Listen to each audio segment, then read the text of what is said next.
Tava pensando uma coisa aleatória aqui. Sabia que Álvaro tem medo de gato?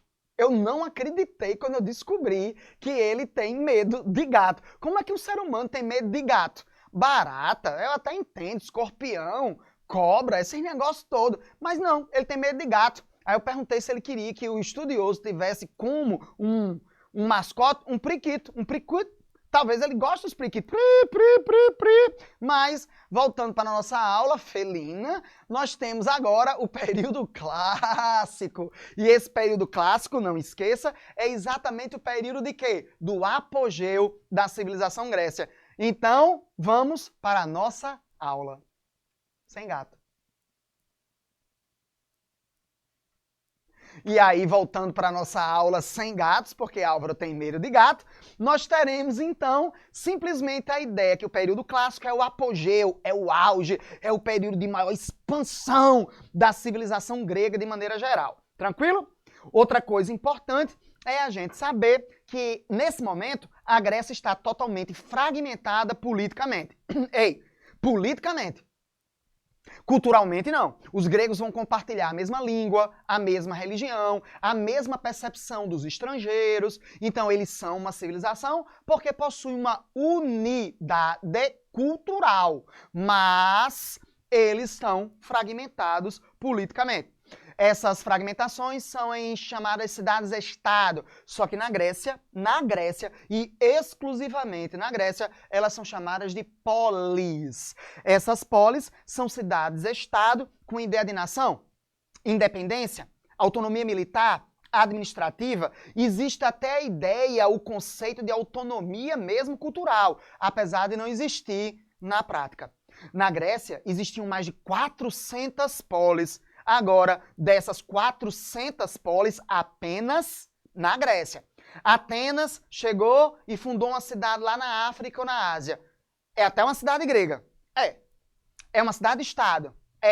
Mas não é uma polis. Para ser polis, tem que estar onde? Na Grécia.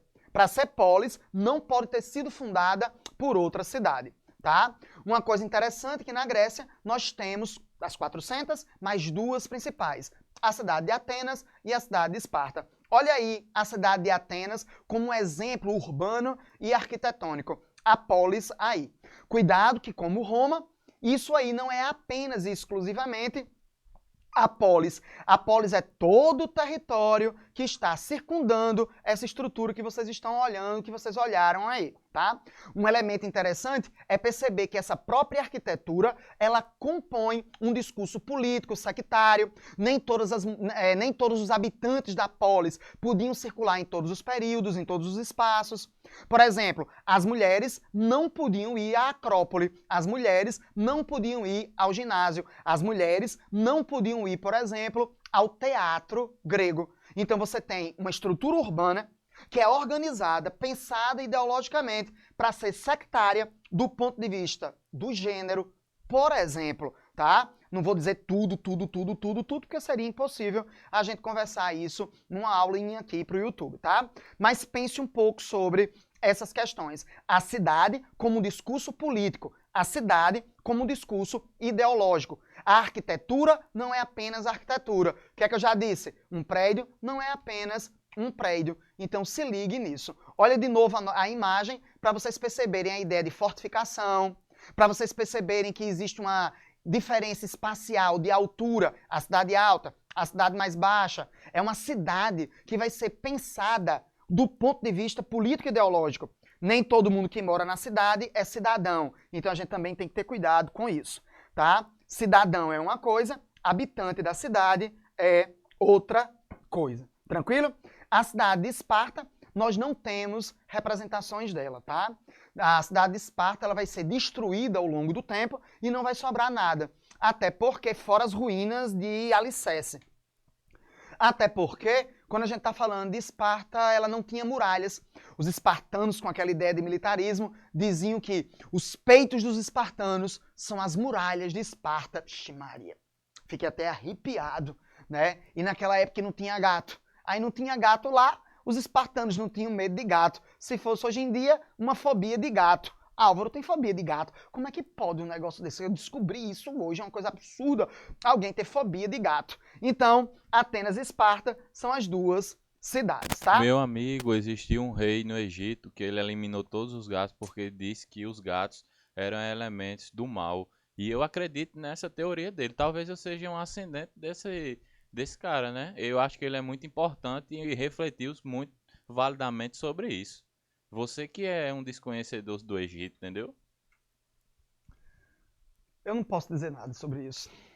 Eu fiquei decepcionado, mas eu acho que eu fiquei com mais medo dele do que decepcionado, porque eu acho que ele não é normal. Mas, caminhando, a gente vai ter a cidade de Atenas, que lá não deveria ter gatos, e a cidade de Atenas tem várias características. Primeiro, é uma cidade que está no litoral. Agora, não é bem no litoral não, viu? Atenas está a 70 quilômetros da beira da praia. Só para vocês terem uma ideia. Mas é uma cidade que vai se projetar para o litoral, conquistar o Mediterrâneo, é uma cidade expansionista, é uma cidade comercial e, sobretudo, escravidão. Os gregos são uma das civilizações mais escravistas da história. E esse escravo é o estrangeiro. Esse escravo é o que eles vão chamar de bárbaro. A palavra bárbaro significa aquele que não consegue falar. Ou então aquele que balbucia, por isso bárbaro. Ou aquele que fala como uma criança.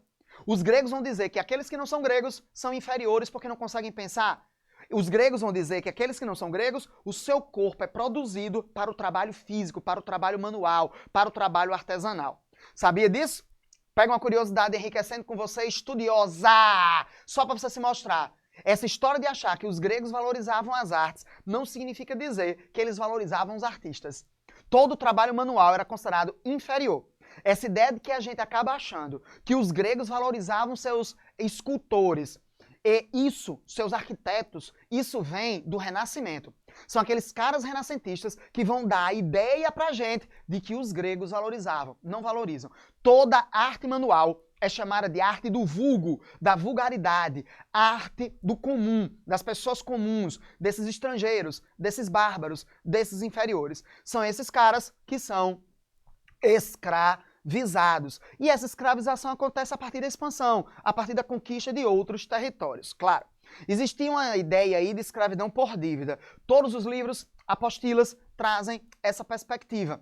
Só que você tem que ter cuidado que quando nós falamos nessa perspectiva, você sabe que não era o período histórico da Grécia inteira, era apenas um período anterior ao clássico. No período clássico, se ligue que, na realidade, a escravidão por dívida foi extinta por um cara chamado de Solon. Olha que nome o cara tem, Solon. E Solon aboliu a escravidão por dívida. Apenas o estrangeiro. Ele pode ser branco, preto, azul, transparente. Ele pode ser feio, feito Álvaro. Ele pode ter essas coisas todas. Mas, se ele não for grego, ele vai ser escravizado. Se ele não for grego e tiver medo de gatos como Álvaro, ele vai ser escravizado. Porque isso não é da mente intelectual. Isso não é da mente racional. Não é da mente do grego. E aí o que é que acontece? Medo de gato? Bárbaros. E esses bárbaros, por serem considerados inferiores, eles vão ser o quê? Escravizados e ditos ao trabalho físico e manual. Tranquilo isso? Outra característica importante da Grécia, essa cai em todos os Enems, todos os vestibulares, todas as provas, e você tem que estar atento, que é a democracia grega. Olha o pau da história para dar no gato. E aí o que é que acontece?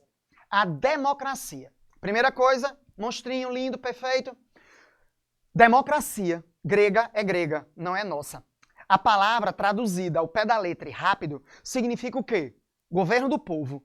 Coitado, não é assim. É governo do cidadão. E na Grécia só era cidadão homens. A partir de 21 anos, nascidos, alfabetizados, nascidos na cidade, nascidos na polis. Eles tinham que ter renda. Ele era estudado para fazer aquela atividade. Então, é limitada. Em Atenas, menos de 20% da população era cidadã. A democracia é um regime, nesse aspecto, altamente elitista. Então, se liga nessa questão. A ideia de democracia que existe hoje é burguesa. Nasceu lá nos Estados Unidos, na França, na Inglaterra.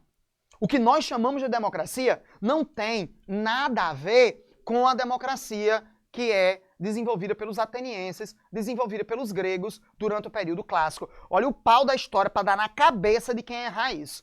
Então, essa democracia grega tem vários aspectos. Olha aí na imagem como você vai ter um expansionismo ateniense, como você vai ter um expansionismo grego, mas Atenas é a principal expansão. Ela vai dominar através do comércio, ela vai dominar através da construção de cidades-estado, ela vai dominar a partir do seu elemento cultural e dessa escravidão. A democracia não vai ser estendida a esse território que vocês estão vendo aí na tela. Estão vendo? Estão vendo? Estão vendo? Estão vendo? Estão vendo? Não é estendido aí. É quando nós vamos entender que essa democracia tem como características ser o quê? Escravista, porque ela precisa do escravo, não é porque ela autoriza a escravidão, não. O grego precisa do escravo para que o cidadão se dedique ao intelectual, para que o cidadão se dedique às atividades de pensar, de refletir, de administrar. Então, o escravo está associado à lógica democrática. Censitária, porque precisa de renda. Masculina, porque apenas homens participam. É uma democracia organizada a partir do gênero. E ela é uma democracia xenófoba. Por quê? Porque ela não concede essa ideia de direitos a indivíduos que não estão associados a ela. Cuidado, que a democracia grega não está associada apenas à democracia no sentido de direitos, mas também de obrigações. O cidadão grego é político, o político é cidadão. Então nós também temos outra característica, que é a democracia direta. Não existem cidadão que vota no político. Todo político na nossa sociedade é cidadão. Nem todo cidadão é político. Na Grécia Antiga, todo político é cidadão. Todo cidadão, ele é político. Então se liga nessa questão aí. Beleza isso? Então lembre-se dessas características. Cuidado para não entrar nessa conversa bonita que a democracia é o governo do povo, no sentido iluminista, no sentido burguês moderno. Para a Grécia, de maneira nenhuma. Tranquilo? A outra cidade é lá do filme 300. Aquela cidade, né, Esparta. A cidade dos guerreiros, dos mais eficientes, dos mais poderosos. E aí os melhores guerreiros eram os de Esparta. A cidade da guerra, da conquista. A sacerdotisa, que não tem nada de sacerdotisa, era a deusa principal de Esparta, era Atena, a deusa da guerra. Mas, Henrique, em Atenas, não era Atena também? Era. Só que aí existe um detalhe que a gente tem que entender. A deusa Atena representa a guerra no sentido da inteligência, no sentido da estratégia, no sentido daquele aluno assim, estudioso, que não tem medo de gato, feito Álvaro. Pois é, Álvaro tem medo de gato, já disse 1 milhão de vezes que eu não consigo parar de pensar toda a vida que ele tá aqui, que ele tem medo de gato, tá? E aí, o espartano não tem medo de gato. Por que não tem medo de gato? Porque a ideia de gato está associada a toda uma covardia construída por esse elemento egípcio, ou aquela ideia de que, mentira, que não é covardia não. Era porque eles entendiam que os gatos eram deificados, aí tem um negócio assim e tal. Os persas venceram os gregos, ou os egípcios, em um combate, porque colocaram gatos nos escudos. E aí os persas, né, botaram esses gatos nos escudos e os egípcios se negaram a lutar contra o exército exatamente porque eles tinham o desenho do gato. É bem interessante essa questão da imagem, essa questão de como os símbolos podem afetar as pessoas até hoje. Tá? Uma coisa interessante nessa formação é exatamente que, enquanto Atenas é uma cidade comercial, Atenas é uma cidade ligada ao expansionismo, Esparta, mesmo sendo uma cidade oligárquica, ela não está ligada necessariamente a uma expansão. São militaristas? São. São oligarcas? São. O militarismo está associado desde a infância. As crianças espartanas, da ideia de cidadania ligada à guerra, faz com que esses caras, esses menininhos, comecem o treinamento militar já por volta dos seus 8 anos e passam o resto da vida toda no quartel, na guerra, no combate. Então Esparta tem muito disso. O que é interessante é porque não é expansionista. Os exércitos espartanos ficam apenas em Esparta para defender o território, porque o território de Esparta é exatamente onde se tem a região com maior terra fértil que existe na Grécia. Tá? A maior concentração de terras férteis estão no Vale da Messênia, que é exatamente onde Esparta estava localizada. Então era uma região muito disputada. Daí esse militarismo que Esparta passa a ter. Tranquilo isso? Vamos lá.